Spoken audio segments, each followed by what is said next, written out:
आज मैं आपको बताऊं कि मुझे मौका मिला यहाँ हमारे प्रधानमंत्री के घर पे आने का और इनसे बातचीत करने का। तो मैं कोई पॉलिटिकल क्वेश्चंस नहीं लाया हूँ।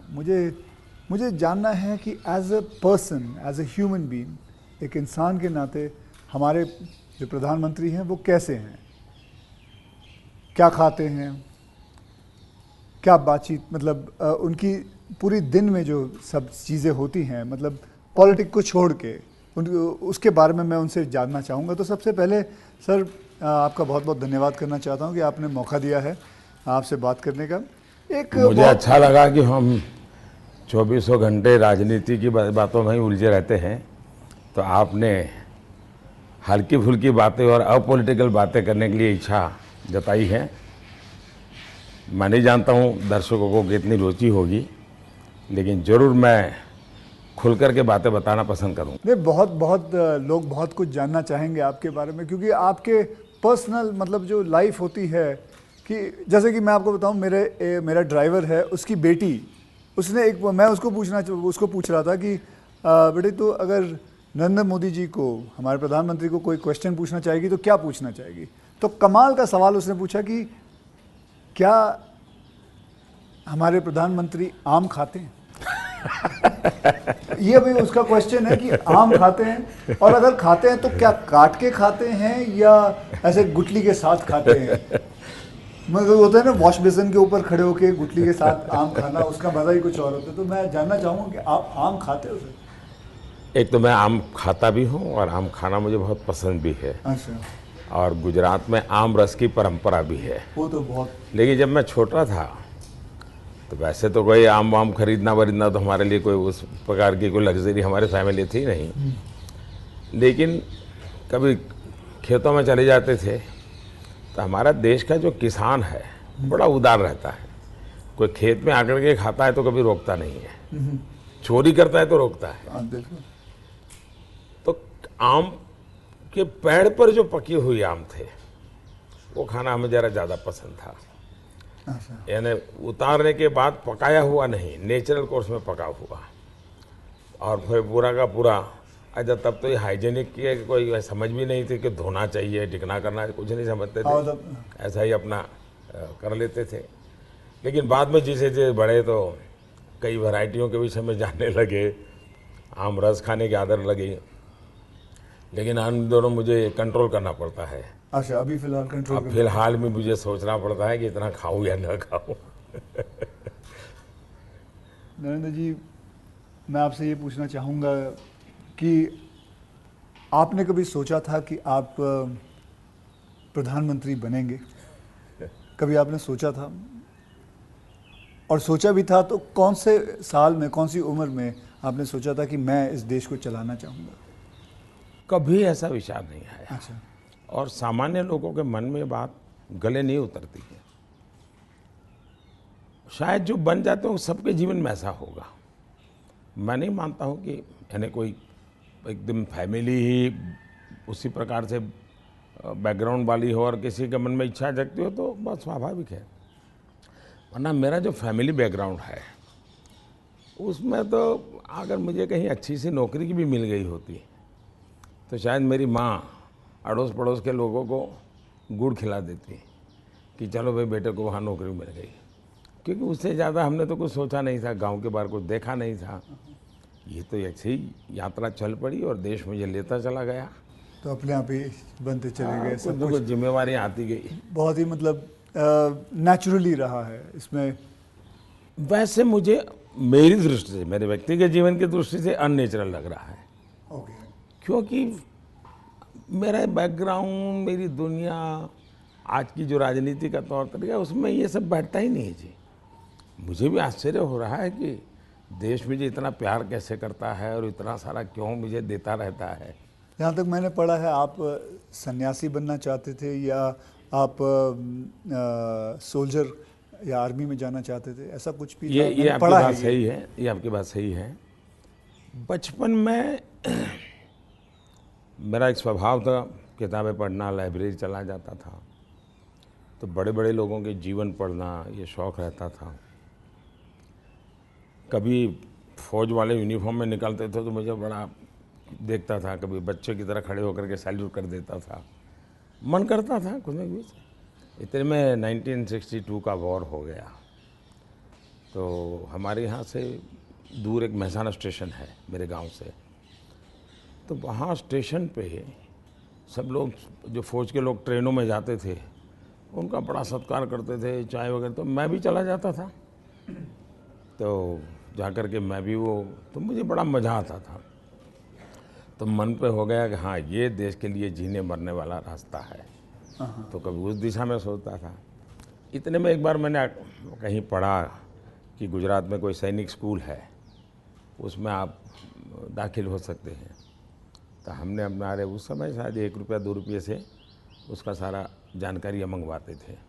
अब हमें तो अंग्रेजी आती नहीं थी, तो हमारे मोहल्ले में एक स्कूल के प्रिंसिपल मिस्टर रास विहारी मणियार करके रहते थे, तो मैं उनके पास चला गया। मुझे कभी बड़े व्यक्ति से मिलने से कभी संकोच नहीं होता था, तो ऐसे ही फिर चला गया मैं बाहर।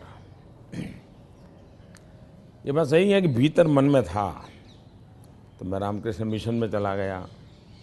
एक स्वामी आत्मस्थानंद जी हुआ करते थे, अभी उनका करीब 100 ईयर उम्र में अभी स्वर्गवास हुआ। तो मैं सीएम बना तो मेरे घर उनको फिर बुलाया मैंने, प्रधानमंत्री बना तो उनके यहाँ चला जाता था। अभी कलकत्ते में अस्पताल में थे तो 2-3 बार हो आया था मैं। तो वो बड़ा बहुत मुझे प्यार करते थे, समझाते थे ज़िंदगी क्या है, टिकना क्या है। रामकृष्ण मिशन आश्रम में कुछ समय रखते थे मुझे। विवेकानंद जी जिस कमरे में रहते थे उसमें मुझे घंटों तक बैठने के लिए मौका देते थे। तो ये सारे नए नए अनुभव होने लगे। फिर हिमालय की दुनिया में चल पड़ा, बहुत कुछ भटका, बहुत कुछ घुमा, दुनिया देखी, और ये सब 18-20 साल 22 साल की उम्र में ही करता रहा मैं। लेकिन कुछ कन्फ्यूज़न भी था, कुछ इरादे भी थे, कोई गाइडेंस भी नहीं मिल रहा था, लेकिन मन में सवाल खुद पैदा करता था, जवाब खुद ढूंढता रहता था। ऐसे भटकता भटकता भटकता यहाँ पहुँच गया। तो आपकी लाइफ को मैं अभी आपकी बात में सुन रहा हूँ, तो मुझे लगता है अगर आप प्रधानमंत्री नहीं होते तो जिस हिसाब से आप बता रहे हो तो सन्यासी ज़्यादा लगते थे, मतलब सन्यासी बन जाते थे अगर आप। वैसे मैं क्या बनता ये कहना अभी कठिन लग रहा है, क्योंकि जो सोचा नहीं वो बन गया। वो तो हमेशा होता है, मेरे साथ भी। मैं भी आपको अगर एक किस्सा सुनाऊंगा तो मेरे साथ भी ऐसा ही कुछ हुआ है। मैं क्या बनने वाला था, मैं एक मार्शल आर्ट का टीचर बनना चाहता था, कहाँ मैं फिल्मों में आ गया और फिल्मों में आते आते हीरो बन गया। मैं आपसे क्या, हमारे प्रधानमंत्री जी को मैं ये जानना चाहता हूँ, गुस्सा आता है? और मतलब क्योंकि देखिए सबको गुस्सा आता है, आई एम श्योर आपको भी गुस्सा आता है। अगर आता भी है तो उस गुस्से में आप क्या करते हो? वो गुस्सा निकालने के लिए किस पे निकालते हो और कैसे निकालते हो? मेरे लिए ये कभी कोई कहेगा कि मुझे गुस्सा नहीं आता है तो बहुत लोग को सरप्राइज होता है। आपको गुस्सा नहीं आता? मैं बताता हूँ। अच्छा। सरप्राइज होता है। इसलिए ये कहना कि राजी नाराजी गुस्सा ये मनुष्य के स्वभाव के हिस्से हैं। अच्छा। जिंदगी उसके बिना हो नहीं, हर प्रकार की चीज़ें हर के अंदर होती हैं। लेकिन जो मेरा 18-22 साल की ज़िंदगी का जो एक बड़ा तबका था, वहाँ जो मेरी ट्रेनिंग हुई उसमें ऐसी बातें थी जिन लोगों से सीखता था कि आपके जीवन में स्वभाव में ईश्वर ने सब दिया है। अब आपको तय करना है कि जो अच्छी चीज़ है उसको बल देते हुए कैसे बढ़ना। तो फिर ये चीज़ें हैं जो नेगेटिविटी लाती है वो रुकती है। मैं कह सकता हूँ कि मैं इतने लंबे समय तक मुख्यमंत्री रहा, इतने समय तक प्रधानमंत्री रहा, लेकिन चपरासी से लेकर के प्रिंसिपल सेक्रेटरी तक मुझे कभी गुस्सा व्यक्त करने का अवसर नहीं आया, कभी नहीं आया। लेकिन मैं आपको बताऊं, बाहर जो आपकी छवि है वो एक बहुत ही स्ट्रिक्ट एडमिनिस्ट्रेटर के नाम पे है। स्ट्रिक्ट अलग चीज़ है। हाँ। मैं स्ट्रिक्ट हूँ, डिसिप्लिन हूँ, लेकिन मैं किसी को नीचा दिखा करके अपमानित करके काम नहीं करता। मैं उसको प्रेरित करता हूँ। कभी कोई चीज़ है तो मैं खुद हेल्पिंग हैंड के रूप में खड़ा हो जाता हूँ। मान लीजिए कोई ड्राफ्ट लेकर के आया, तो एक तो तरीका होता है भाई क्या ले आए हो, दूसरा होता है वाह ऐसा करें ना, ये अपन करें तो कैसा रहेगा, आपको क्या लगता है ये करे तो कैसा होगा। तो क्या होता है मेरी 10 मिनट पहले ही इन्वेस्ट हो जाती है, लेकिन वो मुझे समझ पाता है। तो अगली बार जब वो आता है तो मुझे मेरा समय ही नहीं जाता, वो मेरी कल्पना के अनुसार चीज़ लेकर के आ जाता है। तो एक प्रकार से मैं कोई लेके आता है तो उसमें से सीखता भी हूँ और सिखाता भी हूँ, और मैं अपनी टीम बनाता चल जाता हूँ। तो मेरे प्रेशर हैं, स्ट्रेस हैं, वो नीचे नीचे नीचे डिवाइड होते चले जाते हैं। तो मेरे पास कुछ बचता ही नहीं है। तो मतलब आपको इतना गुस्सा नहीं आता? मैं अंदर तो होता होगा, मैं व्यक्त तो करने से अपने आप को बहुत रोक लेते हो। होता क्या है जी, कभी मान लो एक मीटिंग में आपने गुस्सा कर दिया तो मीटिंग का एजेंडा वगैरह सब छूट जाता है। हर एक के मन पे वो 2-3 मिनट की समय रहता है, वही छाया रहता है, वो बहुत नुकसान करता है जी। तो मैं जैसे मुझे गुस्सा आता है तो मैं आपको बताऊं, गुस्सा एक निकालना बहुत अच्छी बात है। मैं छोटा मुँह और बड़ी बात, मैं आपसे बहुत छोटा हूं, और मैं कहूँगा कि आप है ना गुस्से को जो है अंदर ना रखें, उसे निकालें। जैसे मैं निकालता हूँ, क्या करता हूँ, एक बॉक्सिंग बैग घर पे रखा हुआ है, जितना हो सकता है सुबह 4:30-5 बजे मार लेता हूँ और अपना गुस्सा निकाल लेता हूँ, और फिर थक हार के बस, या कभी समुद्र किनारे चला जाता हूँ और जोर से चीखता हूँ, कोई भी नहीं होता है। नहीं, इसके लिए एक अलग तरीका है। अच्छा, मन की स्थिति के लिए। ओके। एक तो होता है चेहरे पर, बॉडी पे गुस्सा आना और शब्दों में व्यक्त होना। दूसरा होता है आपके इमोशंस को। मैं अपने अंदर एक चीज़ डेवलप की थी, ऐसी कोई घटना है जो मुझे पसंद नहीं आई है और मेरा मन करता है कि ऐसा क्यों हुआ। कभी होता था मेरे साथ ऐसा क्यों हुआ, कभी होता था मैंने ऐसा क्यों किया, मुझे ऐसा नहीं करना चाहिए था। और कभी ईगो बीच में आता है तो मैं व्यक्त भी नहीं करता हूँ भाई आई एम सॉरी, मेरे से ये गलती हो गई, मनुष्य है।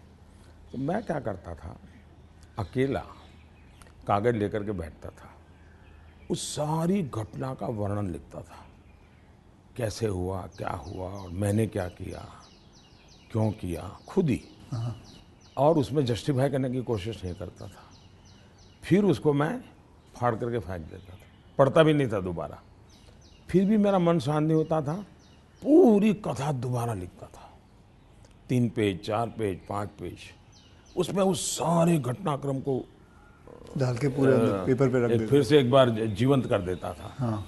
इससे क्या होता था कि वो चीज़ें, मेरी जो इमोशंस है उस कागज़ के अंदर आकर के फिर वो जल जाती थी। तो मैं एक प्रकार से फिर उस प्रक्रिया के दरमियान जो पहले मुझे सच लगता था कि मैं सच हूँ, 2-3 बार लिखने के बाद मुझे लगता है नहीं ये गलत है, मैं सच नहीं था, मैं ही गलत था। अच्छा, ये मैं आइडेंटिफाई कर लेता हूँ उसमें से।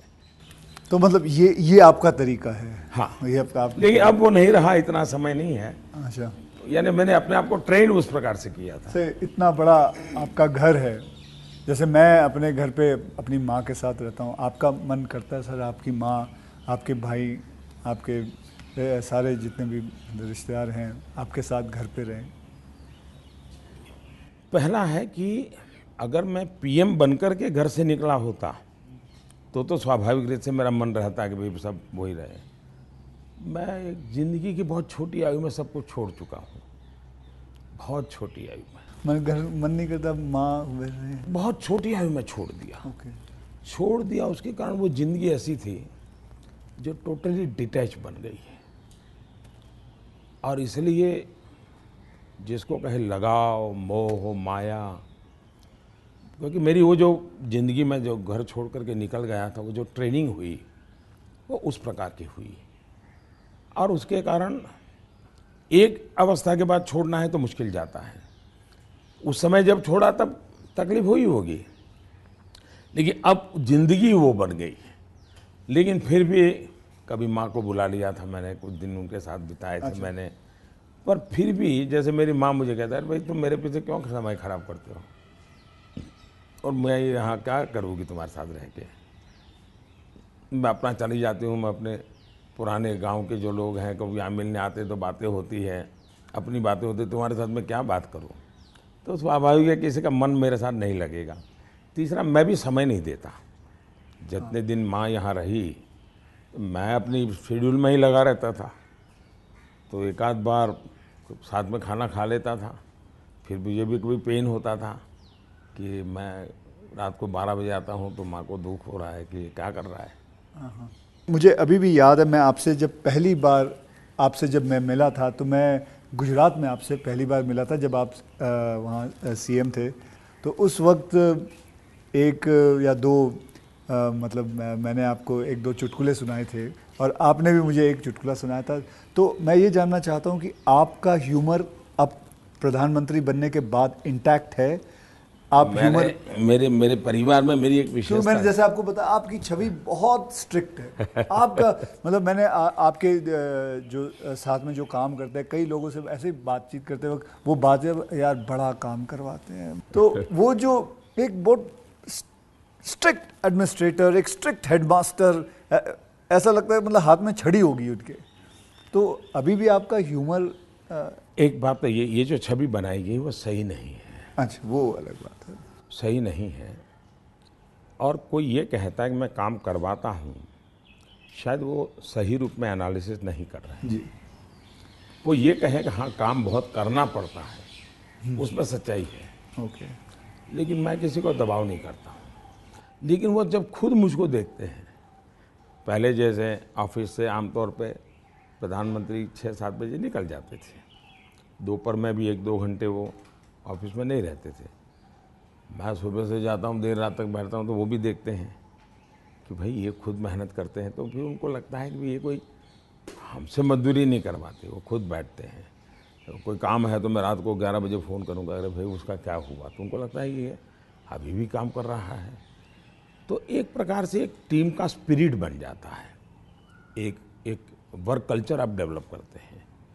मेरे आसपास में एक वर्क कल्चर डेवलप होता है और वो मैं खुद काम करता रहता हूँ, उसके कारण होता है। स्ट्रिक्टनेस, डिसिप्लिन थोपने से नहीं आती है, क्योंकि मैंने ह्यूमन रिसोर्स डेवलपमेंट में ही अपनी ज़िंदगी खपाई है। आप लोगों को अच्छा झूठ बोल कर इम्प्रेस भी नहीं कर सकते हो लंबे अरसे तक।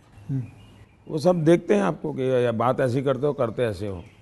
तो आप जैसे हैं वैसे रहो और उनसे काम करिए। हाँ, मैं काम के समय काम में रहता हूँ, इसलिए इधर उधर की बातें समय ख़राब नहीं करता हूँ मैं। दूसरा, मान लीजिए मैं मीटिंग कर रहा हूँ और कोई मोबाइल फ़ोन अपना समय बिगाड़ रहा है, तो मैं फिर उनकी तरफ जा, अच्छा बताइए अभी मैं जो विचार कह रहा था क्या हुआ, तो उनका ध्यान नहीं था। तो उनको लगता था मोबाइल फ़ोन में मैं ट्विटर देख रहा था। तो तब से मेरी मीटिंग में लोग समझ गए कि मोबाइल फ़ोन लेके नहीं जाना चाहिए। मैं किसी से भी मिलता हूँ, कोई भी व्यक्ति आएगा, मेरा कभी बीच में फ़ोन नहीं आता है जी। मैं किसी को नहीं कहता। मानता हूँ, मैं भी आपसे 2-3 बार मिला हूँ, आपने मतलब इट इज। तो ये मैंने डिसिप्लिन खुद के जीवन में लाया, तो सामने वाले को लगता है कि यार ये टोटली मेरे लिए डेडिकेटेड टाइम था, इन्होंने कोई उपयोग नहीं किया। इन चीज़ों का एक प्रभाव पैदा होता है। जहाँ तक ह्यूमर का सवाल है, मेरे परिवार में हमेशा एक कल्पना थी, कभी पिताजी राजी नाराज़ी हुए हो, कभी छोटी मोटी हो, तो हमेशा मैं पूरे माहौल को एक आधे मिनट में हल्का कर देता था। ये मेरा एक स्वभाव था। आज भी मुझे वो करने का मज़ा आता है, शब्दों से खेलना वगैरह। पर अब क्या हो गया है जी, हर चीज़ के अलग अर्थ निकाले जाते हैं, आधा अधूरा वाक्य उठा करके उछाल दिया जाता है। तो अब डर लगता है कि कहीं जा कर के, इरादा वो नहीं होता है, हंसी मजाक कहावत सब होना चाहिए, लेकिन अब दुरुपयोग हो जाता है तो डर लगता है। आज ये सोशल मीडिया की वजह से लोग कोई भी शब्द कोई भी उल्टा सीधा करवा सोशल मीडिया के बजाय टीआरपी वाले, परेशानी टीआरपी वाले करते हैं। तो आप जरा अपना ह्यूमर को बचा के रखते हो, लेकिन अपने दोस्तों के साथ आपके जो दोस्त हाँ, वो तो आज भी चलता है जी। मेरी कैबिनेट मीटिंग का ब्रीफिंग होता है, तो मेरे जो जूनियर अफसर हैं, वैसे वो बेचारे संकोच करते हैं, क्योंकि उनके लिए पीएम जो एक ऑरा बना हुआ है दुनिया में, वो तो बड़ा अलग है। मैंने वो ऑरा रखा नहीं है, मैं दोस्ताना करता हूँ, तो मैं उनको चुटकुले सुनाता रहता हूँ कभी कभी। तो ऑपोजिशन पार्टी में आपके कोई दोस्त हैं? बहुत दोस्त हैं, बहुत अच्छे दोस्त। आप अभी भी उनके साथ कभी चाय पीना? बहुत अच्छे दोस्त हैं, हम लोग साल में 1-2 बार साथ खाना भी खाते हैं। अच्छा। हाँ, अब खैर वो फॉर्मल होता है, क्योंकि लेकिन हम तो कहते हैं, कैमरा में देखते हैं, हम तो मीडिया के सामने, मीडिया जो दिखाती है हम तो वही देखते हैं, हमको तो पता ही नहीं एक होता बहुत ये। पहले की बात है, जी। तब तो मैं मुख्यमंत्री भी नहीं था, लेकिन किसी काम से मैं शायद पार्लियामेंट गया था और गुलाम नबी आज़ाद और मैं बड़े दोस्ताना अंदाज में गप्पे मार रहे थे। फिर हम बाहर निकलते तो मीडिया वालों ने पूछा, कह रहे यार आप लोग इतने पक्के दोस्त। तो मारते हो, फिर तुम तो बोले आरएसएस वाले हो, ये गुलाम नबी से तुम्हारी दोस्ती कैसे है? हाँ। तो फिर गुलाम नबी ने अच्छा जवाब दिया। हम दोनों खड़े थे, वो कहा देखो भाई, बाहर जो आप लोग सोचते हो ऐसा नहीं है, शायद एक फैमिली के रूप में हम लोग जितने जुड़े हुए हैं सभी दल के लोग, हाँ। वो शायद बाहर कल्पना नहीं कर सकते। आपको हैरानी होगी, और वैसे मैं ये बोलूँगा तो चुनाव में मेरा नुकसान भी हो सकता है लेकिन ये ममता दीदी हाँ। साल में आज भी मुझे एक दो कुर्ते वो खुद सिलेक्ट करने जाती है और मेरे लिए एक दो कुर्ते भेजती है। अच्छा। that is something very big to know about. Sir अच्छा, वो मिठाई भी, बांग्लादेश के प्रधानमंत्री हैं शेख हसीना जी, तो मेरा दौरा हुआ तो ऐसे ही बंगाली मिठाइयों की चर्चा चली, तो आज भी वो साल में 3-4 बार कोई न कोई बंगाली नई मिठाई होगी तो स्पेशली ढाका से मुझे भेज देती है। अच्छा, वहाँ से। हाँ, स्पेशली बड़ा आग्रह करके। तो ममता दीदी को पता चला तो वो भी साल में 1-2 बार मेरे लिए कुछ न कुछ बंगाली मिठाई जरूर भेज देती है। मोदी जी, मैं आपसे एक बात जानना चाहूँगा। मैंने ये सुना है, जब मैं पिछली बारी आई थिंक पिछले साल मैंने ये सुना था कि जब आप गुजरात के सीएम से आप निकल के आप प्राइम मिनिस्टर जब बने थे, तो आपकी जो जमा पूंजी थी आपके बैंक में करीबन 21 लाख रुपए थे, और वो 21 लाख आपने अपने स्टाफ की बच्चियों के नाम पे एफडी या उनको बांट दिए थे। तो आज मैं जानना चाहूँगा, आप नहीं भी जवाब दे सकते हैं, आज आपका बैंक बैलेंस कितना है? एक तो ये आधी अधूरी बात है। अच्छा। आधी अधूरी इसलिए है कि जब मैं गुजरात से सीएम के रूप में निकला, वैसे मेरा कोई बैंक अकाउंट नहीं था। सीएम बनने के बाद एमएलए बना तो मेरा तनख्वाह आना शुरू हो गया। आपकी बैंक अकाउंट नहीं? उसके पहले नहीं था कुछ। अच्छा। हाँ। हाँ, एक बचपन में निकाला था, तो वो भी एक बड़ी लंबी कथा है। मेरी स्कूल में, वहाँ मेरे गांव में एक देना बैंक का ब्रांच खुला, तो स्कूल के अंदर वो देना बैंक के लोग आए थे। उन्होंने सब बच्चों को एक गुल्लड़ देते, कुल्लड़ बोलते, गुल्लक दिया, और बच्चों को कहा भाई इसमें आपको पैसे डालना है और हर महीने बैंक में जमा कराना, आपके नाम से पैसा जमा होगा। तो हमने भी बैंक अकाउंट उसमें खुलवा दिया। अब हमारे गुल्लक में तो कुछ आया ही नहीं। अच्छा। आने वाला कुछ था ही नहीं, तो क्या आएगा? तो हम तो कभी पैसा जमा नहीं कराया। अब गांव छोड़ के चले गए हम, बैंक में हमारा अकाउंट बना रहा, तो उनको हर साल वो कैरी फॉरवर्ड करना पड़ता था, लिखा पढ़ी करनी पड़ती थी। तो वो मुझे ढूंढते रहते थे कि इसका बैंक अकाउंट बंद करना है, इसको बुलाए कहाँ से। तो शायद 30-32 साल तक वो बना रहा, और उनको कहीं पता चला बाद में कि मैं अब पॉलिटिक्स में हूँ, तो बैंक वाले मेरे पास आए, बोले साहब जरा सिग्नेचर कर दीजिए, आपका एक बचपन का बैंक अकाउंट पड़ा हुआ है, हमको बंद करना है। अच्छा। तो मेरी बैंक अकाउंट से दुनिया ये रही। लेकिन जब मैं सीएम बना, एमएलए बना, तो फिर जो वेतन मिलता है वो आना शुरू हो गया, तब बैंक अकाउंट खुल गया। मैंने तो कभी वो देखा नहीं है, मेरा स्टाफ देखता था। जब मैं निकला वहाँ से, तो मैंने हमारे अफसरों को बुलाया, मैंने कहा भाई ये मेरा तो है नहीं, मैं ले जाके क्या करूँगा, मुझे तो कोई उपयोग है नहीं, तो मैं ये दे देना चाहता हूँ। तो उन्होंने कहा कि भाई ऐसा मत कीजिए। मैंने कहा भाई मैं करूँगा क्या इसे ले जा कर के। तो खैर अफसर लोग मेरी इज्जत करते थे, तो ज़्यादा बहस नहीं की, चले गए। शाम को एक सीनियर अफसर को लेकर के आए मिलने के लिए। फिर उन सब ने तीन लोग थे, ये समझाया कि बोले देखो मोदी जी, ठीक है आपको ज़रूरत नहीं पड़े, लेकिन आपके ऊपर इतने कोर्ट केसेस चल रहे हैं गुजरात में, वकील भी इतने महंगे होंगे हैं, आपको कभी न कभी पैसों की ज़रूरत पड़ेगी। अब पद पर तो कब रहोगे, कितना रहोगे आप, और बाद में बोले कोई नहीं देगा आपको। तो हमारी प्रार्थना है कि तो ऐसा मत कीजिए। तो मैंने कहा क्या करूं? बोले ठीक है, आपकी इच्छा है तो कुछ हिस्सा दीजिए। तो उसमें से मैंने फिर 21 लाख रुपया दिया। अच्छा, उसमें से? हाँ, ओके। मेरे अपने जेब से दे दिया। और मैंने कहा कि ये जो हमारा सेक्रेटरीट है उसमें जो ड्राइवर है, हाँ, प्यून है, उनकी खास करके बच्चियाँ, उनको ये शिक्षा दीक्षा के लिए खर्च करना। अभी वो फाउंडेशन शायद बनाया हुआ है गुजरात सरकार ने, और उसमें से वो मदद कर भी रहे हैं। फिर वहाँ मुझे एक सरकार की तरफ से एमएलए को एक प्लॉट मिलता है। ओके। पैसों से मिलता है लेकिन कम खर्चे में। हाँ। वो प्लॉट मिला तो मैंने पार्टी को कहा भाई ये ले लो आप, मैं आपको दे देना चाहता हूँ, मुझे कुछ चाहिए नहीं। तो मेरी वो प्रक्रिया चल रही थी। फिर पता चला कि वो मामला तो कहीं सुप्रीम कोर्ट में लटका पड़ा है, शायद वो ज़मीन किसी को दे नहीं सकते, इस प्रकार का कुछ है। वो मुझे पूरा याद मालूम नहीं, क्योंकि मैं इस चीज़ों में रुचि नहीं लेता। लेकिन जब भी वो क्लियर हो जाएगा तो मैंने वो भी पार्टी को देना तय किया हुआ है। साहब सच में गुजराती है ना, क्योंकि गुजराती जो होते हैं वो पैसों के लिए बहुत सही रहते हैं। मतलब मैं नहीं मानता कि मतलब आपने अपना प्लॉट दे दिया, आपने पैसे दे दिए, तो आप, क्योंकि मैं आपको, अगर आप इजाज़त दें तो मैं एक छोटा चुटकुला सुनाना चाहता हूँ। जी जी जी। एक गुजराती आदमी था, बुज़ुर्ग आदमी था, वो मर रहा था। तो वो कहता है, मेरी गुजराती ज़रा इतनी ठीक नहीं है, लेकिन वो कहता है कि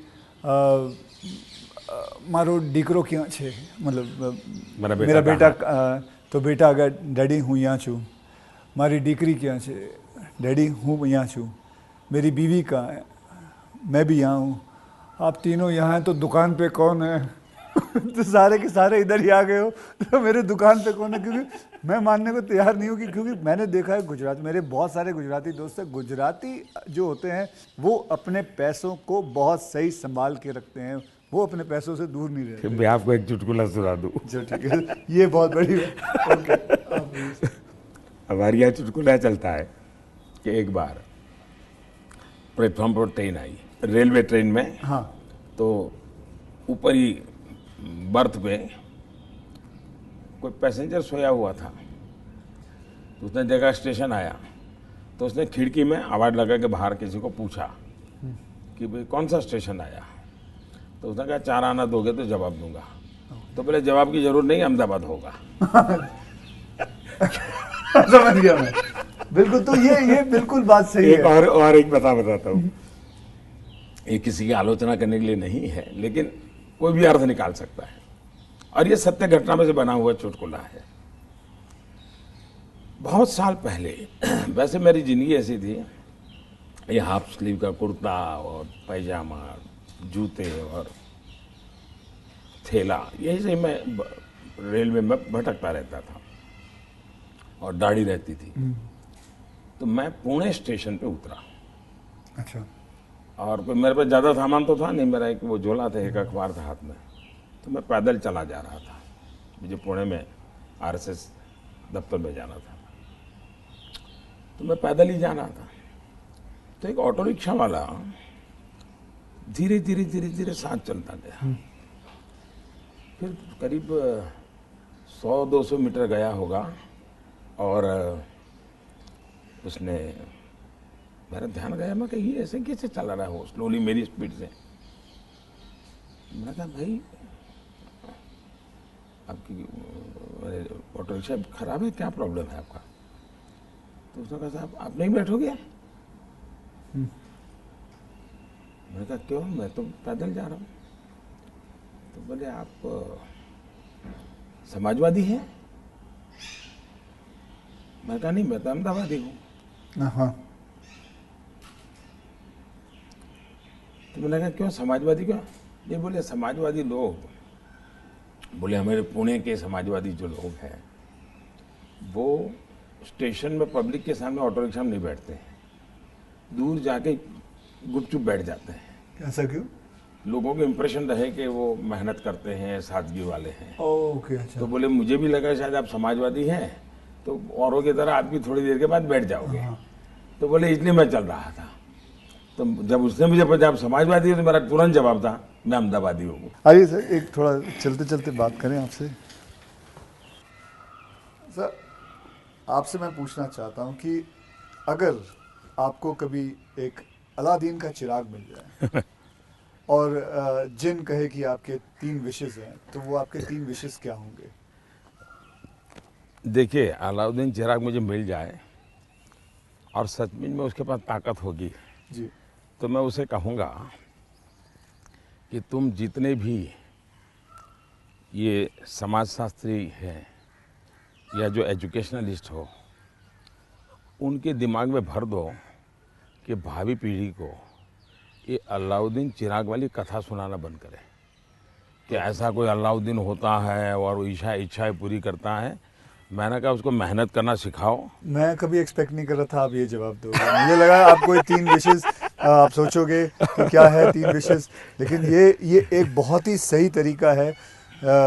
आलसपना जो होता है वो यही चीज़ों से आता है। यार, आई विश मुझे ये मिल जाए, बैठे बैठे मिल जाए। तो ये जो आपने जो किया हुआ है, ये जो कहा हुआ है, बिल्कुल सही कहा हुआ है। ये मूल तो है बाहर से आई हुआ चिंतन है जी, मैंने रिसर्च नहीं किया है। हाँ, हाँ। ये हमारे यहाँ मूल चिंतन ऐसे नहीं है। मूल चिंतन तो हमारे यहाँ परिश्रम का है जी। हमारे यहाँ ये नहीं है कि भाई ऐसे ही कुछ आकर को कोई दे देगा, ऐसा नहीं है जी। एक ना एक दिन तो सभी को रिटायर होना होता है, आपको भी रिटायर होना पड़ेगा। तो आपने कभी पोस्ट रिटायरमेंट प्लान सोचा है कि आपने जब ये सब कुछ ख़त्म हो जाएगा, मतलब आप पॉलिटिक्स से संन्यास ले लेंगे, तो आपके आगे जाके आपने क्या करना है? एक बड़ा पोस्ट इंटरेस्टिंग रिटायरमेंट। चीज़ बताता हूँ आपको। जी। हम लोगों की एक मीटिंग थी इनर सर्कल की। अटल जी थे, आडवाणी जी थे, राजमाता सिंधिया जी थी, जी। सिकंदर बख्श साहब थे, प्रमोद महाजन भी थे, और उसमें सबसे छोटी आयु का मैं रहता था। तो बातें चली, उसमें से ऐसे ही अभी मीटिंग शुरू होना बाकी था, ऐसे गप्पे चल पड़े कि भाई रिटायरमेंट के बाद क्या करेंगे। तो सबने कुछ न कुछ अपना बताया। प्रमोद महाजन इसको बड़ा लोगों को खुद करके निकालते थे। अच्छा, प्रमोद जी की व्यक्तित्व की विशेषता थी, उनका जीवन बड़ा विविधताओं से भरा था। अनेक प्रकार की एक्टिविटी से वो अपने आप को जोड़े रखते थे। मुझे पूछा, मैंने कहा भाई मेरे लिए तो बड़ा कठिन है, क्योंकि मुझे कुछ नहीं आता है। मैंने कभी इस सारी चीज़ों में सोचा ही नहीं। मैंने तो जब जो जिम्मेवारी मिले उसी को जिंदगी माना है। जिम्मेवारी ही मेरी जिंदगी है। अच्छा। और इसलिए मुझे कल्पना ही नहीं होती है कि मेरे इसमें समय बिताने के लिए कुछ करना पड़ेगा, मुझे अपने आप को एंगेज रखने के लिए कुछ करना पड़ेगा। और इसलिए मैं कभी नहीं मेरे मन में विचार आया और न ही मैं सोचता हूँ। और मुझे पक्का लगता है शरीर का कण कण और जीवन का पल पल किसी न किसी मिशन में ही खपाऊंगा। ये आपने सोचा हुआ है? ये शायद सोचना नहीं है जी, मेरे पास इसके सिवाय कुछ मुझे पर कौशल्य ही नहीं है। मैं जिस हिसाब से आप बताते हो कि मुझे लगता है आप ज़िंदगी में, मतलब जब सीएम से यहाँ जब पीएम बने थे, तो मैं ये जानना चाहूँगा कि सबसे वैल्यूबल चीज़ आप क्या लेके आए थे यहाँ, इस घर के अंदर सबसे वैल्यूबल चीज़ आपकी क्या रही थी? अगर मैं, वैसे ये पूरी बातचीत आपने पहले ही मुझे कहा कि भाई मैं तो कोई राजनीति की चर्चा करना नहीं चाहता, नहीं। लेकिन कुछ मात्रा में मैं कह सकता हूँ कि प्रधानमंत्री बनते समय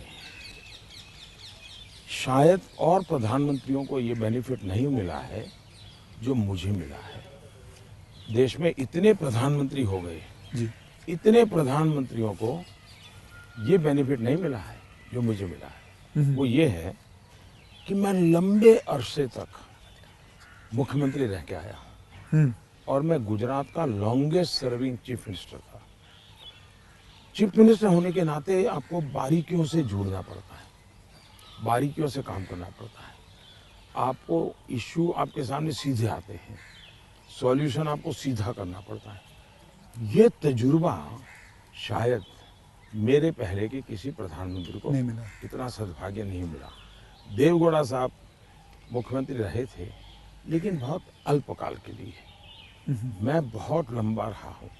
मैं समझता हूँ कि इसने मुझे देश की सेवा करने के लिए बहुत बड़ी संबल दिया, बहुत बड़ी ताकत दी है।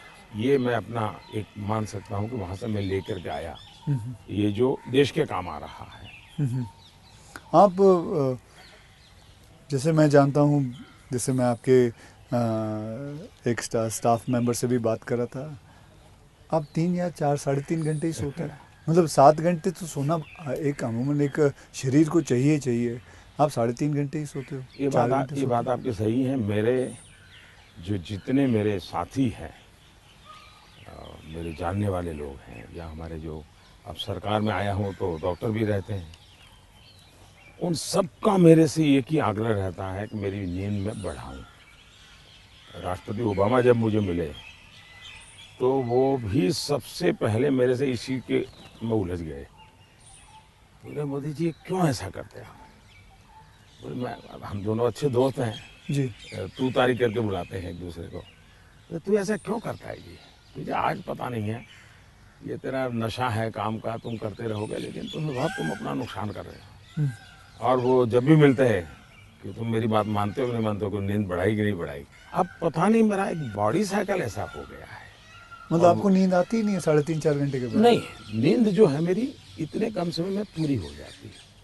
स्ट्रेस की वजह से तो आप उठ नहीं जाते हो कि अब मुझे काम करना है? नहीं, मैं इतना नॉर्मली देखा है आपने कि कोई भी व्यक्ति उठता है तो हाथ पैर इधर उधर करता है, आंखें ऐसे ऐसे करता है।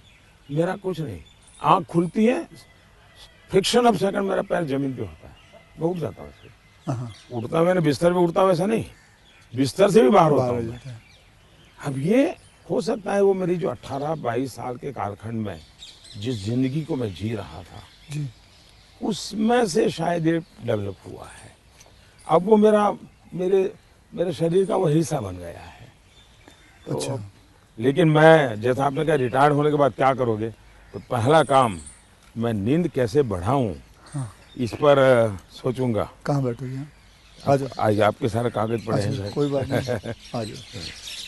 तो आपको कभी, मैं ये जानना चाहूँगा, वैसे कई लोग जानना चाहेंगे कि नरेंद्र मोदी जी को जब जुकाम लगता है तो वो क्या लेते हैं?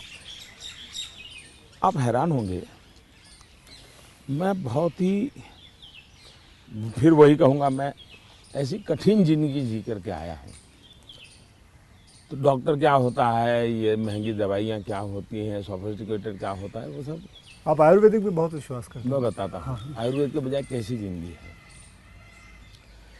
अब आप जब पहाड़ चढ़ते हैं तो पैर तो दर्द करते ही हैं, कितनी आदि हो, लेकिन ऊंचाइयों पर जाते हो तो अब जो अकेला इंसान है वो क्या करेगा? मालिश वालिश वाले को तो कुछ नहीं कर रहा, ऐसे बोला वैसे किसी तो को होते नहीं है, क्या फिजियोथेरेपी नहीं करा सकता, हाँ। मसाज नहीं करवा सकता। अब मैं क्या करता था जी, मेरे कंधे पे हमेशा एक ये जो असम का गमछा होता है ना, हाँ। ये गमछा मेरे पास रहता था ऐसा। तो मैं जैसे उसको ऐसे पैर पे बांध देता था पूरा, और बीच में एक छोटी लकड़ी तोड़ करके पैर से लगा देता था। फिर इसको मैं कर्व करता था। अच्छा। तो प्रेशर आता था, ऐसा पूरे बॉडी को मैं अपना मसाज खुद ऐसा तरीका रखता था मैं। तो ऐसी चीज़ें मैं इवॉल्व करता था अपने लिए। मैं बहुत साल पहले कैलाश यात्रा पे गया था पैदल। टोटल यात्रा करीब 1000 किलोमीटर का था, पैदल गया। कुछ और भी लोग थे, बड़े धनी लोग भी वहाँ कभी कभी यात्रा में आते थे। अब बहुत बड़े बड़े महंगे वो चमड़ी बचाने के लिए सब लेकर के आए हुए थे।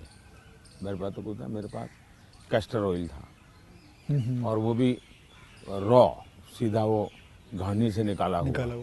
तो उसकी स्मेल भी बहुत ख़राब होती है, तो मैं उसी को लगाता था। अब ये लोग 5वें-6ठे दिन मुंह नहीं धो सकते थे, क्योंकि उनकी चमड़ी जल करके चीर करके लटक गई थी। तो वो बड़े परेशान रहते थे। तो मुझे कुछ नहीं होता था, बोला मैं तेज तर्रार रहता था। तो मुझे पूछने लगे कि आप क्या करते हो? बोला कहा कुछ नहीं भाई, कैस्टर ऑयल लगाता हूँ मैं। तो रात को हम जब पहाड़ चढ़ करके रात्रि मुकाम होता था, ये मेरे पास आ जाते थे। हर कोई एक एक बूंद कैस्ट्रोल में से ले जाता था। जुकाम होता है देखो मैं गर्म पानी पूरा समय पीता हूँ। गर्म पानी, गर्म पानी, उसमें दूसरा कोई शहद या कुछ? कुछ नहीं, सिंपल गर्म पानी। दूसरा हो सके तो फास्टिंग करता हूँ। अच्छा। फास्टिंग यानी एकदम से सिवाय पानी कुछ नहीं, एक दो दिन 24 घंटे 48 घंटे ज़्यादा नहीं करना पड़ता। तीसरा, ये सरसों का तेल होता है, उसको थोड़ा गर्म करके रात को 2-3 बूंद डाल देता हूँ। जलन बहुत होती है लेकिन ये मेरा 1-2 दिन में क्लियर कर देता है। तो ऐसे ही जीने की आदत है। मैं कुछ चीज़ें करता हूँ, वो मैं पूछना चाहूँगा आपसे। मैंने चीज़ फॉलो की है जिसको कहते हैं कि 7-12-5 × 40, यानी 7 बजे मैं ब्रेकफास्ट कर लेता हूँ, 12 बजे मैं अपना लंच खा लेता हूँ और 5 बजे डिनर खा लेता हूँ। और × 40 यानी कि जब भी एक गस्सा खाता हूँ उसे 40 बार चबाना है। तो ये मैंने अपने शास्त्रों में पढ़ा है, कई लोगों से बात की है, तो आप इससे सहमत हैं? बिल्कुल सहमत हूँ और ये बिल्कुल सही रास्ता आपने चुना हुआ है। हमारे देश में मूल आदत यही है। हाँ, ये वेस्टर्न जो वर्ल्ड आया उसने फिर धीरे धीरे इसमें ये बदलाव किया कि लोग, वरना हमारा किसान आज भी गांव में सूर्यास्त के पहले, नहीं लेना सर? मैं नहीं लेता जी, नहीं, सूर्यास्त के पहले थैंक यू, खाना खा लेता है। और दिन में भी आपने देखा होगा किसान सुबह एक प्रकार से, वो किसको आप नाश्ता कहते हैं लेकिन एक्चुअली उसका वो लंच जैसा ही होता है। हाँ, वो काफ़ी मात्रा में बड़े बड़े रोटी और सब्जी या चटनी कुछ लेकर के खेत चला जाए। दिन में थोड़ा सा लेकर के उसकी पत्नी सर पे कुछ रख करके जाती है। वो पूरा भोजन नहीं होता है, हाँ, हाँ। थोड़ा होता है। ये आज भी हमारे देश में परंपरा है ये। आपका एक फैशन स्टेटमेंट बहुत बढ़िया है, मतलब दाढ़ी वाड़ी एकदम सही किया हुआ। और मतलब कभी कभी मैं देखता हूँ आप हाफ स्लीव कुर्ता पहनते हैं, ज़्यादा करके हाफ स्लीव कुर्ता पहनते हैं। तो ये जो फैशन, ये जो है, ये जो आपकी जो शेविंग और ये सब, क्या ये मतलब फैशन जो है ये आपने खुद ने किया है या आपने किसी को? आपने बहुत अच्छा सवाल पूछा।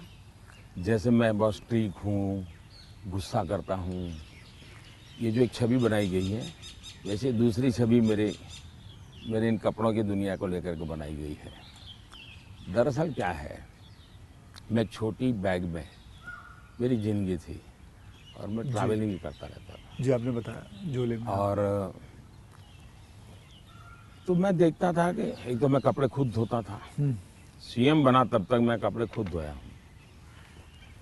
ओके। कभी मैंने कपड़े, तो फिर मैंने कैसे सोचा कि लंबी बाहें रखता हूँ तो मुझे इतना ज़्यादा धोना पड़ता है। दूसरा मेरे बैग में वो जगह ज़्यादा लेता है, तो मैंने खुद नहीं काट दिया था। अच्छा, वो जगह ज़्यादा लेता है इसलिए आपने इसको मैंने काट दिया था। ओके। अब वो बात वो फैशन पर गया जी। ये बात सही है कि मैं ढंग से रहना, ये मेरी प्रकृति थी। शायद एक कारण ये भी था कि गरीबी के कारण कभी कभी इन्फीरियरिटी फील होती थी लोगों के बीच में। तो उसको ओवरकम करने के लिए शायद साइकोलॉजी पढ़ी होगी बचपन में, ऐसा मुझे लगता है। तो मैं क्या करता था, अब हमारे घर में वो प्रेस करने के लिए तो कुछ था नहीं, तो मैं ये बर्तन का जो लोटा रहता है उसमें कोयला भर देता था, गर्म कोयला, और उसी से कपड़ों को प्रेस करता था और पहन के जाता था। लेकिन जूते नहीं थे। तो मेरे एक मामा एक दिन आए घर पे, तो पता नहीं उनका मन कर गया तो उन्होंने मेरे लिए जूते ला दिए। तो एक कैनवास के सफ़ेद जूते आए ना जी, हाँ, छोटे से, शायद उस समय तो 8-10 रुपये मिलते होंगे, वो ले आए। तो मैंने देखा थोड़े दिन में तो वो गंदे होना शुरू हो गए। तो मैं क्या करता था, क्लासरूम में सब बच्चे चले जाते थे, मैं रुका रहता था, और टीचर जो ब्लैक बोर्ड पे लिखता है ना, तो बाद में जो छोटा चॉपस्टिक का टुकड़ा रह जाता है वो ऐसे ही फेंक देता है। हाँ हाँ हाँ हाँ हाँ। तो मैं उसको इकट्ठा करता था, वो चॉपस्टिक के टुकड़े, वो ले आता था और हर दिन सुबह चॉपस्टिक जूतों पे लगा देता था। हाँ हाँ हाँ, मैं समझ गया। और डेली ये मैंने कई बार आपसे मिला हूँ, आप घड़ी जो है हाँ। वो अभी तो आपने सही पहनी हुई है, लेकिन घड़ी आप ज़्यादा करके ऐसे पहनते हो। घड़ी मैं सही पहनता हूँ क्योंकि मुझे मीटिंगों में बैठना पड़ता है ना, हाँ, तो मैं नहीं चाहता हूँ किसी को पता चले कि मैं ऐसे घड़ी देख रहा हूँ, उसको इंसल्ट फील होता है जी। अच्छा। तो मैं उसके सम्मान के लिए हमेशा कॉन्शियस रहता हूँ कि ऐसे चोरी छुपे से घड़ी देख लेता हूँ। आप कोई बैठा है बात कर रहा है और घड़ी देखते हैं तो मतलब कि आप उसको इशारा करो भी बहुत हो गया जाओ। तो आप ऐसे रखते हो? हाँ, तो ये मेरे मन में ऐसा है कि ये किसी का एक प्रकार के हिडन वे में है। मतलब बहुत माइन्यूटली आप लेकिन आप मानते हो, मैंने आपको ऑब्जर्व किया कि आप घड़ी उल्टी पहनते हो। मैं देखा था कई बार देखा आपने कि आप घड़ी उल्टी पहन के। आपने सही देखा। मोदी जी, मैं आपसे ये जानना चाहूँगा कि ये जो सोशल मीडिया का आजकल तो पूरा ज़माना है, एंड मैंने देखा है कि आप काफ़ी एक्टिव रहते हैं, लेकिन जो आपको लोग प्रश्न पूछते हैं या लोग आपसे बात करते हैं, तो आप खुद देखते हो ट्विटर या इंस्टाग्राम, ये सारी चीज़ें आप देखते हो सर? मैं ज़रूर देखता हूँ और एक प्रकार से उससे मुझे बाहर की बहुत प्रकार की जानकारियाँ मिलती हैं जी। और मैं आपका भी ट्विटर देखता हूँ और ट्विंकल खन्ना जी का भी ट्विटर देखता हूँ। और कभी कभी तो मुझे लगता है कि वो जो मेरे पर गुस्सा निकालती है ट्विटर पे, तो उसके कारण आपके पारिवारिक जीवन में बड़ी शांति रहती होगी। उनका पूरा गुस्सा मेरे पर निकल जाता होगा। हाँ। इसलिए आपको बड़ा आराम रहता, सुकून मिलता होगा। तो मैं आपके लिए इस प्रकार से काम आया हूँ, खास करके ट्विंकल जी के लिए। और शायद ट्विंकल जी को पता नहीं होगा, उनके नाना जी चिनू भाई, चुनी भाई, उनसे मैं मिला था। अच्छा, ये तो बहुत पहले। और कारण क्या था, ये बड़ा इंटरेस्टिंग है जी। गुजरात में एक बहुत बड़ा अकाल पड़ा था, तो हम लोग कुछ न कुछ सामाजिक काम करते थे। उसमें हम लोगों को ये बटर मिल्क के केंद्र चलाते थे, छाछ पीने के लिए गर्मी में लोगों को। हाँ, बटर मिल्क, तो वो मूल सुरेंद्रनगर जिले में हम बहुत बड़ी मात्रा में करते थे। तो उस एक कार्यक्रम में मुंबई में एक सज्जन थे, मिठाई के बहुत बड़े व्यापारी थे, नाम तो मैं भूल गया, वो उनको लाए थे और उन्होंने डोनेशन भी दिया था। और हमने ऐसे छाछ केंद्र चालू किए थे बटर मिल्क के, बहुत बड़ी मात्रा में। जैसे पानी की परब रहती है वैसे छाछ की परब रहती थी और हर गरीब व्यक्ति वो। तो उस समय मैं उस सेवा के काम में लगा था और उस समय इनके नाना जी वहाँ आए थे, तो उस समय मेरी उनसे मुलाकात हुई थी। अच्छा, तब मुलाकात, काफ़ी बातें हुई थी उनके साथ, तो मेरा उस प्रकार से उनसे परिचय रहा है। तो आप मतलब खुद भी पढ़ते हो और लोगों को? बिल्कुल, मैं पढ़ता भी हूँ और मज़ा लेता हूँ। आपको वैसे मैं जब आप अपने ऊपर कोई मीम्स बने हुए देखते हो, जो सोशल मीडिया पे मीम्स आते हैं, तो वो मीम देख के आपको हंसी आती है? वैसे आपने कहा गुस्सा तो आता नहीं ज़्यादा करके, लेकिन वो जो मीम्स आप देखते हो तो आपको कैसा लगता है? जैसे देखो, मैं कुछ 4-5 मीम लेके आया हूँ, ये देखिए। ये लिखा है, this T seller can give nation unity, equality, safety, prosperity. तो ये एक है, इसमें लिखा हुआ है, चटनी के बिना ढोकला है बेकार, अब की बार मोदी सरकार। ये देखिए, मेरे ही सारे फ्रेटर्निटी के लोग आए थे, आपसे मिले तो सबके चेहरे पे यहाँ लगा दिया है जय श्री राम। ये आपने देखा कभी? ये मैंने नहीं देखा, ये आज देख रहा हूँ। अच्छा, ये नहीं देखा आपने? तो ये रोहित शेट्टी जो है, ये एक्शन डायरेक्टर हैं, मीट्स नरेंद्र मोदी जी, और अगले दिन आपको उन पर इतना असर पड़ा, सीधा मोटरसाइकिल लिया आपने, निकल पड़े। तो ये मीम देख के आपको कैसा लगता है? मैं एंजॉय करता हूँ। मैं उसमें मोदी को कम देखता हूँ, क्रिएटिविटी को ज़्यादा देखता हूँ। तो मुझे उस क्रिएटिविटी के प्रति, यानी मेरा घोर भी विरोध होगा, मुझे बड़ा मजा आता। क्या बड़े सटीक तरीके से कहा है उसने। मतलब बहुत अच्छी क्रिएटिविटी उनकी है, मतलब क्या सोचते हैं ये लोग, और यूं झटके में सोचते हैं। हाँ, फ्रिक्शन ऑफ सेकंड जी। मैं आपको बताऊं, आप और मैं भी बात कर रहे हैं, जब सोशल मीडिया का ये सबसे बड़ा बेनिफिट मुझे ये है कि मुझे कॉमन मैन की जो सेंस है, हाँ, उसकी जो क्रिएटिविटी है, उसका एनालिसिस है, ये समझने में बड़ा। वरना क्या होता है, ये बनी बनाई लोगों की जो परोसी हुई चीज़ होती थी जी, 5 स्टार फूड जैसा होता था वो, ये एक प्रकार से फुटपाथ पर का जो चने चबेने और पकौड़ा होता है, हाँ हाँ, वैसा सोशल मीडिया का मटेरियल होता है। फिनिश नहीं होता, लेकिन उसमें से आपको सच्चाई हाथ लग जाती है। मैं तो ये वेट कर रहा हूँ जब ये आएगा तो इसके ऊपर भी बड़े मीम्स बनेंगे, हाँ, इसके ऊपर भी बड़े मीम्स बनेंगे। तो आप तो खैर तैयार है, मैं मुझे मेरे लिए पहली बार होगा ये, मतलब। कुछ लोग होते हैं इंटेंशन से आपको चुभे इसलिए करते हैं, जी जानबूझ करके। उस समय आपने अपने आप को संतुलित रखने से उसके सारे इरादे फेल हो जाते हैं हाँ हाँ और वो उसकी नींद हराम कर देते हैं। अगर आप उसको रिएक्ट करते हैं, रिस्पॉन्ड करते हैं, तो उसको मजा आ जाता है। लेकिन देखा छोड़ दिया तो उसकी नींद खराब है। मैंने इतनी मेहनत की, इतना मोदी जी के बाल नोचने वाली चीज की, मोदी को कोई हो ही नहीं रहा है, तो वो परेशान हो जाता। हाँ, फिर वो अपना बंद भी कर देता है थोड़ी देर बाद। ये भी बात सही है। बस सर, आपसे बात करके मुझे बहुत बहुत मज़ा आता है। आपसे मैं 2-3 बार पहले भी मिल चुका हूँ और आज मुझे मौका मिला है आपसे वार्तालाप करने का, आपसे बातचीत करने का, तो बहुत अच्छा लगता है। As a human being and not as a prime minister, as a human being you are a lovely person, you are a person जिसने ज़िंदगी में सब कुछ देखा है, झेला है, पाया है और खोया भी है, और सैक्रिफाइस आपकी ज़िंदगी के, मैं ये मेरा एनालिसिस है जो मैं आपसे अभी बात करके मेरा एनालिसिस है कि आपकी ज़िंदगी के आपने बहुत सैक्रिफाइसेस भी किए हैं। So we are glad, I am glad that मुझे ये मौका मिला है आपसे बातचीत करने का। क्या आप मंथली आपकी जो सैलरी में से कुछ आप अपनी माता जी को भेजते हैं? ऐसा है कि हमारी माता जी खुद मुझे देती हैं आज भी। अच्छा, वो भेजती हैं? आज देती है। देती नहीं, जब भी मिलने जाऊंगा तो ₹1.25 वो पक्का मेरे हाथ में देती है आज भी। अच्छा। और वो हमसे कभी अपेक्षा नहीं करती, कभी अपेक्षा नहीं करती, उनको ज़रूरत भी नहीं है। दूसरा, शायद मैं एक ऐसा मुख्यमंत्री भी रहा और एक ऐसा प्रधानमंत्री रहा हूँ, मेरे परिवार पर का कोई खर्चा सरकार पर नहीं है, वरना बाकियों को परिवार का मेडिकल हेल्प मिलता है सब, मेरे परिवार कुछ लेता नहीं, कुछ नहीं लेता है। मैंने, हाँ, ये बात है, बिल्कुल बिल्कुल। तो ये एक प्रकार से, लेकिन इसका मतलब ये नहीं कि कोई माँ के प्रति लगाव नहीं है, ऐसा नहीं है, लेकिन जीवन ही ऐसा बन गया है कि मैंने अपने आप परिवार, पूरा देश को अपना परिवार बना लिया है, इसी में लगा रहता हूँ, यही काम करता रहता हूँ। मोदी जी, मैं ये जानना चाहूँगा कि आपको,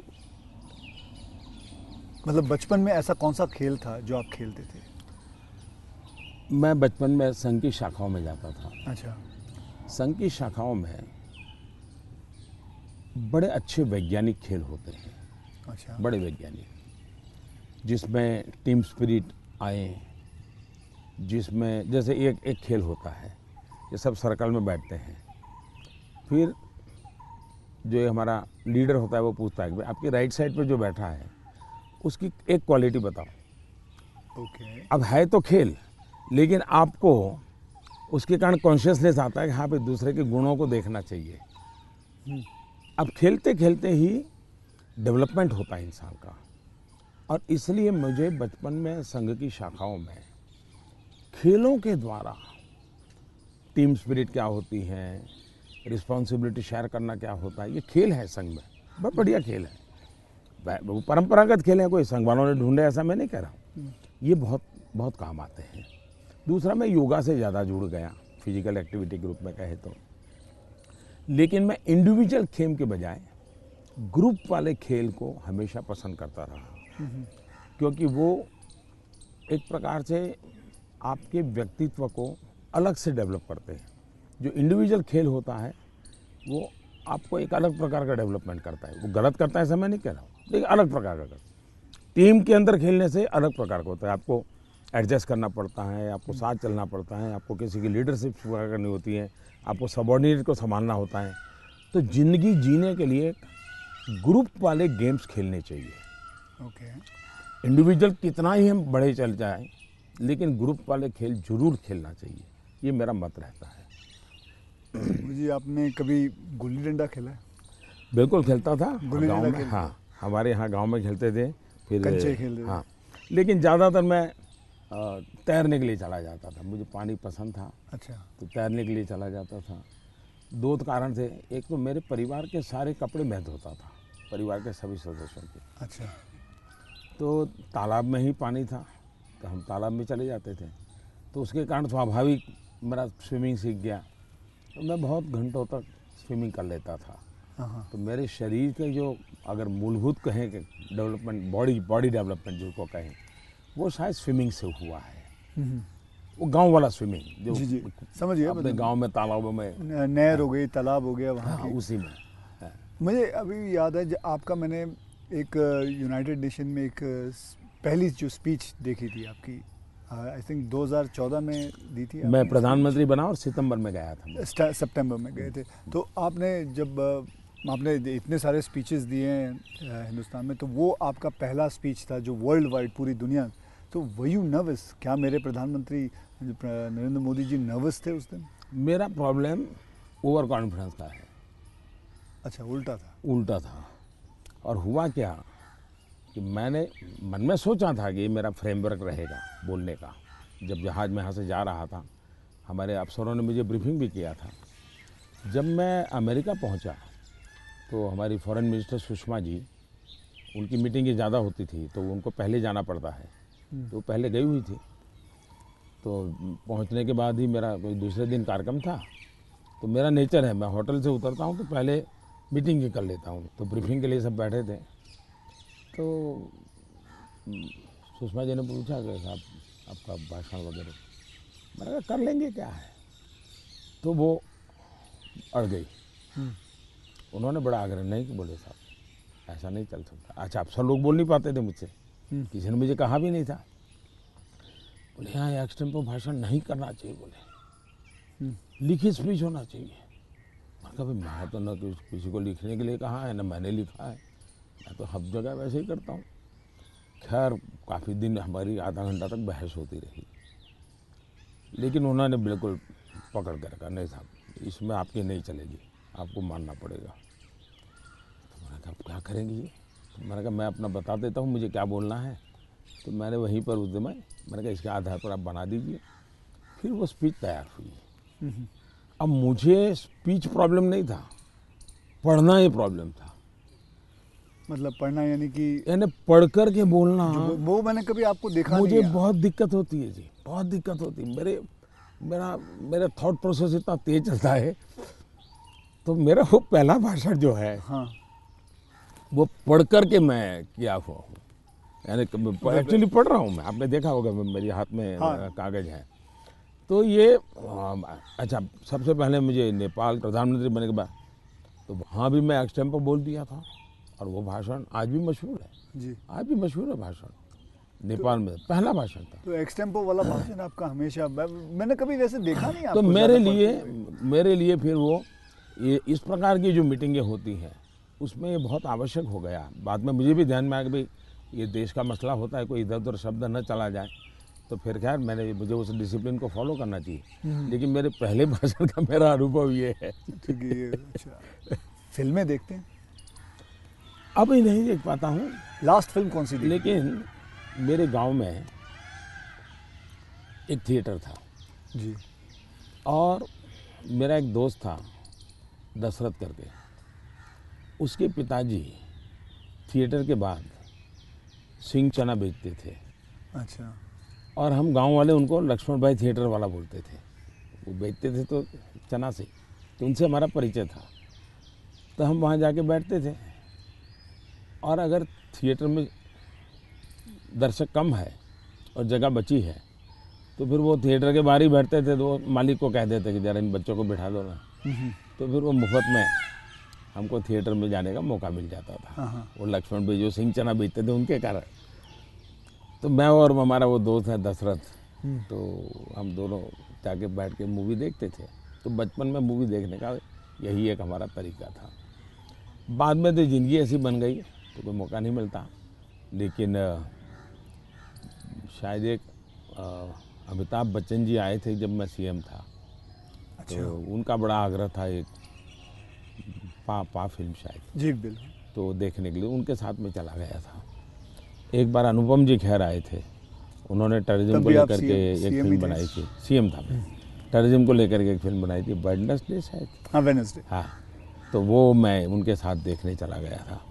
तो ऐसा कुछ हुआ है, लेकिन वो भी ज़्यादा लेकिन अब पीएम बन के बिल्कुल नहीं, अब तो आपके वक्त भी नहीं मिलता, बिल्कुल नहीं कर पाया, अब आपने बिल्कुल नहीं कर पाया। कि मैंने एक फिल्म बनाई थी, आपको मैंने हल्का सा कुछ बताया भी था पहले कि टॉयलेट एक प्रेम कथा पे फिल्म बनाई थी, और मैं खुद देख नहीं पाया, लेकिन मैंने लोगों को बहुत कहा हाँ वो कि देखो भाई सामाजिक जीवन पर कैसे फिल्में चल सकती है और बन सकती हैं। हाँ वो कमर्शियल हिसाब से मैंने पूरे बनाए थे, बल्कि गाने वाने वगैरह ये माँ पिता सब कुछ उसमें रखा हुआ था, और नहीं मैसेजिंग, सोशल मैसेजिंग था, वो अच्छा था।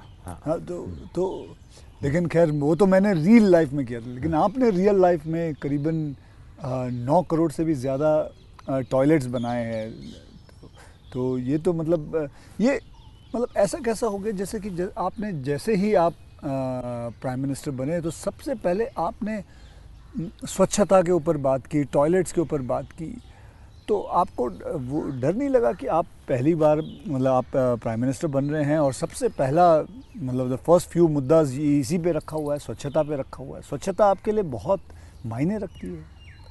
मैं मेरे जीवन में मैंने गांधी जी वगैरह जो पढ़ा है, और कुल मिला के मैं देखता हूँ कि हमारे देश में बीमारी, गरीबी, इन सब की चीज़ों के साथ हेल्थ बड़ा सबसे बड़ा विषय है।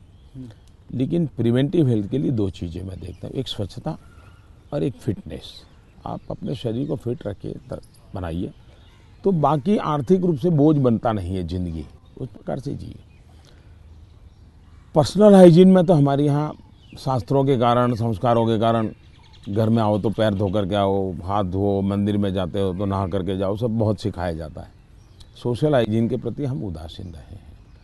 और भारत जैसा देश दुनिया में, अगर इतना बड़ा दुनिया को देने के लिए टूरिज्म डेवलप नहीं हो रहा है, एक कारण है गंदगी जी। वैसे भी किसी भी समाज के लिए शोभा नहीं देता है। तो मेरे मन में एक बड़ी चीड़ है, और मैंने सोचा इसको एक जन आंदोलन बना देना चाहिए, और देश को गर्व होना चाहिए, हम लोगों को गर्व होना चाहिए कि हमारे देशवासियों ने इस कार्यक्रम को अपना बना लिया। और ये 9 करोड़ टॉयलेट बन जाना, 2014 के पहले 38% रूरल सैनिटेशन था, 98% हो गया। मतलब देश तैयार था, और मुझे खुशी है कि देश ने किया है। मैं तो कौन होता हूँ करने वाला जी, देश ने चीज़ को उठा ली। आप एज अ प्राइम मिनिस्टर आप कभी चिल एकदम आराम करते हैं, मतलब कुछ आराम से बैठ के यूं बैठे हैं गार्डन में सोच रहे हैं, बस ऐसे ही कुछ नहीं, चिल आउट के लिए? मेरी एक आदत है, मुझे अब कर नहीं पाता हूँ, लेकिन मेरा बड़ा स्वभाव रहा है। एक तो मुझे सुबह 5 बजे चाय पीने की आदत है, बिना शक्कर? चीनी में लेता नहीं, हाँ चीनी लेता नहीं हूँ। अच्छा, नहीं लेते? मुझे कोई प्रॉब्लम नहीं है, लेकिन आदत नहीं लेता हूँ। दूसरा, मुझे शाम को 6 बजे, दिन में किसी के साथ कटसी के लिए बैठ गया, थोड़ा ले लिया 2 घूंट, तो अलग बात है, चाय की आदत नहीं है। लेकिन शाम को 6 बजे मुझे चाय की आदत है, ऐसा लगता है मेरी बॉडी रिक्वायर कर रही है। लेकिन वो मुझे तब मज़ा आता है, मैं छत के नीचे नहीं हूँ, सीधा आसमान से मेरा संपर्क होना चाहिए, खुले में बैठा हूँ, अकेला बैठा हूँ, और वहाँ आराम से चाय पीता हूँ। ये मुझे बहुत पसंद आता है। और वो जगह कौन सी है? यहाँ भी मैं कर लेता हूँ, और मेरे ऑफिस के उसमें भी कर लेता हूँ। अच्छा। लेकिन जो साउथ ब्लॉक का ऑफिस है वहाँ संभव नहीं है। वहाँ तो एकदम से वो बंद कमरा है। लेकिन ये मेरी पसंद की जगह काम है। दूसरा, एक चीज़ मैंने बहुत की थी, और जो जैसा आपने कहा रिटायरमेंट के बाद क्या करोगे, तो उस काम को ज़्यादा करूँगा। पहले मैं रेगुलर करता था, मैं कभी दिवाली नहीं मनाता था जी। अच्छा। नहीं, मैं दिवाली में 4-5 दिन कहीं चला जाता था, और 5 दिन के लिए मेरी जो रिक्वायरमेंट रहती थी, पानी वगैरह वो साथ ले लेता था, और वो भी मैं उठा के ले जाकर उतना ही। और मैं पहले रिसर्च करके रखता था, कहीं जंगलों में कोई जहाँ इंसान न हो, लेकिन पीने के लिए शुद्ध पानी अवेलेबल हो, ऐसी जगह ढूंढता था, और वहाँ जाके मैं रहता था। कभी पेड़ के नीचे, क्या कोई खंडहर कोई मिल गया तो उसमें पड़ा रहता था। अच्छा उस समय में तो टीवी वगैरह तो थे ही नहीं, रेडियो भी मैं साथ नहीं रखता था, ना अखबार न कुछ नहीं, कागज पेन भी नहीं, किताब भी नहीं, कुछ नहीं। और 5 दिन मैं ऐसे ही अकेला रहता था, प्रकृति को देखना। एक प्रकार से मेरा वो कार्यक्रम का नाम था, मैं मुझसे मिलने जाता हूँ।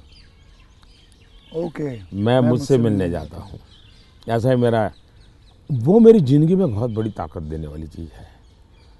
तो कई वर्षों तक अब नहीं कर पाता हूँ, अब तो क्या SPG वगैरह ऐसा कवर हो गया है, ज़िंदगी अलग हो जाती है, लेकिन बहुत सालों तक मैंने ही किया है और मैं उससे बहुत ताकत पाता था। और जो विचार आए आने देता था, किसी विचार को टिकना है तो टिकना, कुछ लिखता भी नहीं था, ऐसे ही रहता था। तो यही मेरा एक तरीका रहता था। आपका और मेरे में कॉमन यही है कि आप चाय बेचते थे और मैं जी वेटर था। दोनों के, आप और मेरे में ये भी है कि हम दोनों के कोई गॉडफादर नहीं थे, हम अपनी ज़िंदगी अपने टर्म्स और कंडीशंस पे बनाई है बस। तो ये रहा है बस। जब मैं चाय बेचता था बहुत कुछ सीखने को मिला मुझे, बहुत लोगों से मिलने का मौका मिलता था, हर एक के स्वभाव को समझता था। बिना कारण जो चाय पीने वाला है गुस्सा करता था, डांट देता था, तो इन चीज़ों को सीखने में बहुत काम आया। लेकिन एक चीज़ मैंने बहुत मज़ेदार है मेरी ज़िंदगी की, मैं जब लोगों से हिंदी में बात करता हूँ तो बहुत सरप्राइज करते। मुझे हमारे सिकंदर बख्श साहब थे, बीजेपी के लीडर जी, वो मुझे हमेशा कह रहे हैं, यार मोदी तू इतनी बढ़िया हिंदी कैसे बोल लेता है, तू तो बोले गुज्जू है, ये तेरा मुरारजी, वो दोस्ताना है तो बहुत बढ़िया आयु के थे, बोले तेरा मुरारजी इतने साल तक यहाँ रहा लेकिन उसको हिंदी बोलना नहीं आता है, ऐसा मुझे। तो उसका कारण ये था कि मैं चाय बेचता था तो मेरे गांव में ये जो ट्रेनें तो बहुत कम आती थी, लेकिन ये जो मालगाड़ी होती है, जो माल ढोती है, वो ज़्यादा आती थी। और मुंबई में जो भैंसों का तबेले रहते हैं, उसके जो दूध बेचने वाले लोग हैं वो क्या करते हैं, दूध जब भैंस देती है तब तक मुंबई में रखते हैं, बाद में वो गांव में आके छोड़ देते हैं। वो भैंसों को लाना ले जाना एक बड़ा कारोबार चलता था। तो वो आते थे और वो बेचारे घास वास उसी में भरते थे, उसी में रहते थे और भैंसों को ले जाते थे। एक व्यक्ति आएगा तो 3-4 दिन रहना पड़ता था। हम उनको चाय चाहिए, हम चाय देते थे। उनसे बातें करते करते मैं हिंदी सीख गया। अच्छा, फिर वो क्या करते थे, अपना म्यूजिक की कुछ चीज़ें ले आते थे, तो शाम को वो चौपाइयाँ वोपाइयाँ अपना भजन कीर्तन करते रहते, तो मैं कभी जाके बैठ जाता था। तो मुझे उसके कारण नॉर्थ के कल्चर से परिचय आया। तो एक प्रकार से चाय ने मुझे ये लैंग्वेज सिखा दी। तो आप, ये जो सॉन्ग की बात आई, आप कभी कोई हिंदी गाना गुनगुनाते हो अकेले में?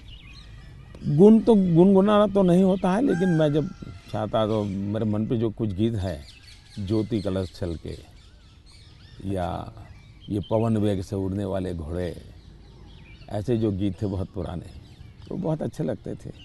आज के कोई गाने नहीं गुनगुनाते? आज तो पता ही नहीं मुझे। मुझे आपसे बात करके चलिए, देश के लोगों के लिए काम आएगा कुछ बातें नई ये बहुत सारी चीज़ें काम में आएंगी, इसमें बहुत सारी चीज़ें। लेकिन मुझे अच्छा ये लगा कि ये चुनावी आपाधापी तू मैमे के बीच ये भी एक कुछ पल होता है। तो जो आप पूछते हैं ना कैसे रिलैक्स होते हो, ये भी तरीका है रिलैक्स होने का। बहुत रिलीफ रहेगा।